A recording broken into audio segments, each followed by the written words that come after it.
তো hello guys, তো দেখেন ধান খাতের চিপায় চাপায় কীভাবে আপনারা গাড়ি চালাবেন। হ্যাঁ, তো ধান খেলে গ্যাস খাতের চিপায় চাপায় অবশ্যই ভালো মতো গাড়ি চালাতে হবে, নাইলে তো মনে করেন যে কোনো এক ধান খাতের চিপায় পইরা থাকবেন। হ্যাঁ, তো দেখেন কত চিকন রাস্তায়, চিকন রাস্তায় সবসময় গাড়িটা আস্তে চালাবেন, জোরে চালাইবেন তো পড়বেন।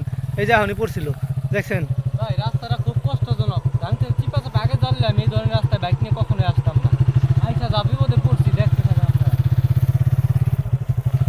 দেখেন রাস্তা হইল যে বাইক নিয়ে যাওয়া যেতেছে না। দেখেন রাস্তার অবস্থা দেখেন খালি আপনারা। যদি একবার পা পিছলা যায় তাইলে মনে করেন ধান ক্ষেতের আইলে একেবারে ধান ক্ষেতের ভিতরে ঢুকে দেব, এরকম একটা কন্ডিশন।